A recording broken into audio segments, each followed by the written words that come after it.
have gone through. So we have a little disappointment, but yet we're here today to talk about, well, how do you handle it when the flow seems to go in a different direction than what you thought. You know, that we want to do this, and the flow says, not yet, not right now. You know, how do you handle that? And so, do y'all remember, I grew up with Saturday morning cartoons. I know the cartoons now are a whole lot different than when we grew up. But how many of you remember Mighty Mouse? And what did Mighty Mouse say? Here I come to save the day. So today we're going to talk about what principles we can use to support us as we walk through this time. Now, my other favorite words besides the flow, there's three of them and they match and they're my all-time: synchronicity, synergy, and serendipity. Are those not wonderful words? And if we can just hang on to those three words, synchronicity, and when you start to look for synchronicity in your life, you'll be amazed at how often it happens. Synchronicity isn't just a coincidence, it's a meaningful coincidence. When you feel like you're being helped by hidden hands that seem to know just what you need at that time. And you take the first step out in faith and trust, and guess what? The whole universe supports you. Now that sounds almost too good to be true, but there's a scientific belief behind it. How does that work? I call it the divine order of the universe. You can call it synchronicity if we see the relationship we have with the organizing principle of the universe. We're all one, we're all connected, and it's like if one of us says, I need this, there's another person that says, I can help you. And you know, it's like on some cosmic level, we're saying, we'll do lunch, you people talk to my people, okay, we got a plan, we'll take care of this. And so synchronicity has to do with the oneness we share, and if we can just step out in faith, the whole universe will rush together. Now, if you don't believe me, believe Henry David Thoreau, one of my favorite quotes. If one advances confidently, and there's the word confidently, in the direction of his dreams, and endeavors to live the life which he has imagined, he will meet with the success unexpected in common hours. He will pass an invisible boundary. New universal laws will begin to establish themselves around and within, and he will live life with the license of a higher order of beings. Wow, you like that quote? Is that wonderful? When we step out in faith, the whole universe supports us. So synchronicity is about meaningful coincidences that happen. And if we can have trust in faith, the universe will support us in the flow. Doors will open, doors close, the way is cleared, and all is protected. So when we see one door closing, we don't have to say, oh gosh. We can say, well, that means another door is about to open that will be even better for us, even when it looks like we're going in the opposite direction of what we thought. Now the fourth S word, I call it, that has to go with that, not everybody likes this word, surrender. Surrender doesn't mean giving up or giving your power to someone else. Surrender means giving way to a higher power that may see a bigger vision, that may know better. And so we have to allow those creative divine forces that flow through us without controlling. Ooh, let's all go, ooh, oops, oops. We just have to allow without kind of control it. And then something starts to operate around us, and the path reveals itself as we step forward, as we begin to walk. My son always says, I love to jump off a cliff and build a parachute on the way down. That's not always comfortable for some. But if you step out in faith, it all happens. Now, there's a big trust factor here and a big faith factor. Something else is coming to us. The universe is saying, have I got a deal for you? You just haven't seen it yet. Can you trust that? Can you have faith in that, in the unknown? Now, there's also something about the collective flow. Individually we have it, but collectively, can you imagine the power of all of us together giving way to the flow? All of us together having trust and faith. holding on to a vision, not the kind of vision that says this is what has to be, but the kind of vision that says there's an answer, we are being given the right answer. There's a wonderful book, and I wish I could remember the author's name, called Signs and Wonders. And all we have to do is ask for signs from the universe, and then be open to watch, look, and listen for those signs that the synchronicity of the universe is trying to show us and guide us. Jesus said, let those who have ears hear, and let those who have eyes see. The signs are all around us. Now, why wouldn't we want to see and hear those signs? Why would we ignore them? Well, my grandfather was a perfect example. He had a hearing aid, and he had selective hearing. Sometimes when my grandmother would walk in the room, who could be a little controlling, he would just turn the hearing aid off. Don't we all do that sometimes? I don't want to see that sign. I want to see what I want to see. I don't want to hear that. But we have to open. Let those who have ears hear. Let those who have eyes see. Sometimes I think I'm afraid of what God will say to me. Like, what were you thinking? Are you crazy? But the truth is, the universe is always conspiring for our good. Let's say that together. The universe is always conspiring for our good. And we have to have faith in that. Now, back in biblical times, it seems like God spoke directly to people. God spoke to Moses through a burning bush. Don't you wish you had a burning bush out here that would just tell us, okay, people, here's what's going to happen? Did that bush just happen to burn that day? Or was that bush always burning and he just finally took time to smell the roses and see it? Those signs are always there, and some days we just wake up and see what has been in front of us. But wouldn't it be great if we could just walk out there and sometimes I say to God, this would really be a good time for a burning bush, God. This would really be a good time. But we just have to ask, watch for signs, and we will see.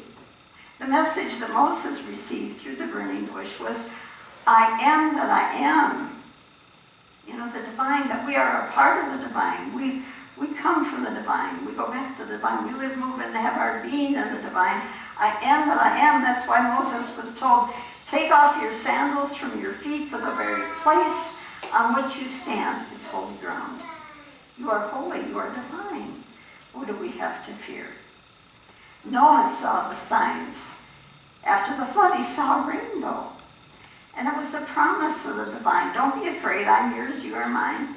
You live in the divine embrace. It's all going to be okay. Now, the voice doesn't always speak in words. Don't you wish it would? We have to trust our intuition, our feeling nature. That is the power of the divine feminine. Our feeling nature. In the Wizard of Oz, it was follow the yellow brick road. Follow your feelings. When you get those tingles, those goosebumps, when your hair stands on end, when you get the chills, that's the universe trying to tell you something through your divine intuitive nature. And I want to give you some examples, and I know some of you have said a little bit of this before, but I had to step in this morning, so you're going to get some old stories, okay? But they're good, because we always have to be reminded this works. And these are silly little examples. When I bought my house in Tulsa, and I was looking all around for a house, nothing was working. One day the realtor drove up to this one house, and I looked at it, and I just knew something inside me said, that's your house. I didn't even have to walk into my house. I just knew it was my house. Has that ever happened to anybody here? When you just know. You just know. That's your intuition. Some people have actual signs. A minister friend of mine was trying to decide on two churches, which one she would accept. One was east and one was west. And she went to Arby's that night, and they were having a Western burger, and there was a big sign, go west. It's kind of scary when you hear about the reasons why ministers take churches.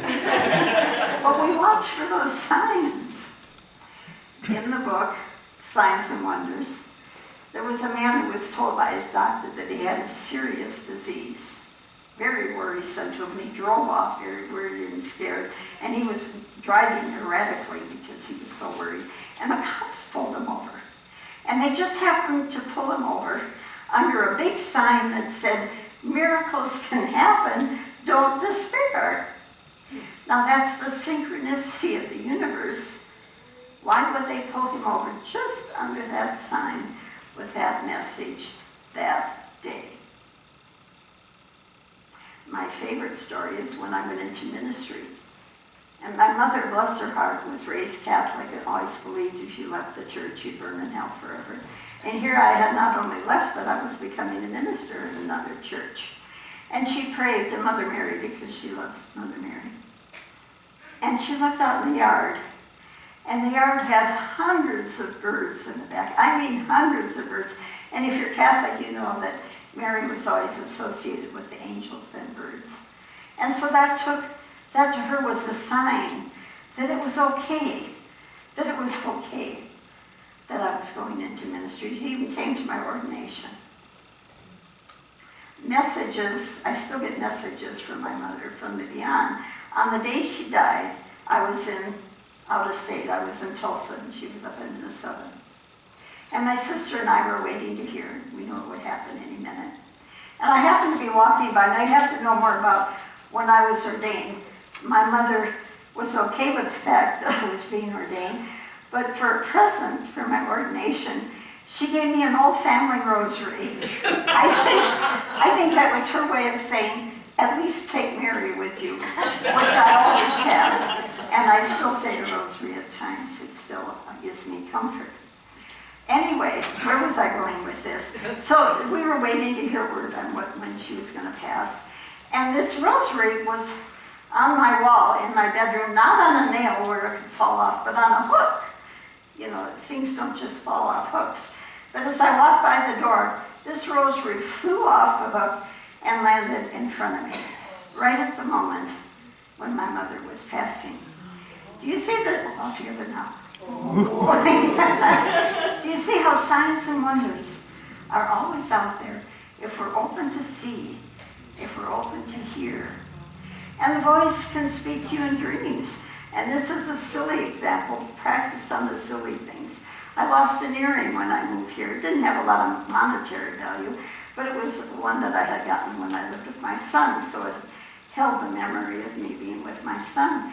And I looked all over after we had unpacked. I could not find those earrings. One night I had a dream, and in the dream it said, it's by your rosary. And sure enough, I looked not in my jewelry box, but there's sort of a, I don't want to say a secret compartment, but a compartment on top that you wouldn't know if you just looked at it. And I looked in there, and there it was, the same box that I had my rosary in. So the signs are out there. Dreams, you can hear the voice of God. And sometimes it's even an audible voice. There are times, I've shared this with you before, there was a time in my life when I was feeling a great challenge, a great burden, and I didn't know what to do. And I got into bed that night and I heard an actual audible voice say to this mountain, be removed, and it will be removed. And after that, those invisible hands came and guided me through it. Divine help is always there for us. Now, my favorite way is angels. How many here believe in angels? I believe in the white fluffies. I know in Unity we teach that angels are messengers from God, divine ideas. I kind of like the white fluffies myself. Or they can speak through animals or friends or other people. They show up just when you need them. And I have so many angel stories, I'll save that for a whole other message just on angels. But the big thing when we get messages, we really have to discern, like what's happening right now here. When we're saying, well, the flow's not going that way right now. How do you know if the message you're interpreting is the voice of God or your ego? You really have to discern, is this my divine voice or my ego voice? Is it really a sign or is it just what I want to see? Those who use pendulums know you can often influence a pendulum by what you want it to say. So we have to clean off our windshield. First of all, if it's fear-based, you know it's not of God. Whichever way we go here, it can't be fear-based. Either way, we release all fear, we release negative thinking, and we let go of any preconceived ideas of what the outcome should be, whichever way you want it to go. We just have to let go of the preconceived ideas. And are there any unforgiveness issues in this church? God, if all of us worked on our forgiveness issues, can you imagine how that would open up the flow collectively? Rumi said, there is a voice that doesn't use words. Listen and acknowledge that voice with gratitude, however you hear it. Acknowledge it with gratitude, like the color purple. God appreciates it when we actually see and hear. Let's take this all into prayer. We just continue to hold a high vision for this Unity Church of the Cumberlands, whatever the direction is for our future. Be it here or somewhere else, we let go of attachment. We just allow the flow of divine wisdom to guide us, taking us into those decisions that need to be made, where we need to be, how it should happen. We leave that all up to the divine. And we just rest in the presence in quiet and in confidence. We receive our strength. We trust, we have faith in the power of the presence, and we take that first step in faith boldly, with clarity, with vision and wisdom. And in that gratitude, we are blessed as the flow opens before us, filled with grace, filled with abundance, and filled with the love and the harmony of the universe. And we are so grateful as we pray in the nature of the Christ. Amen.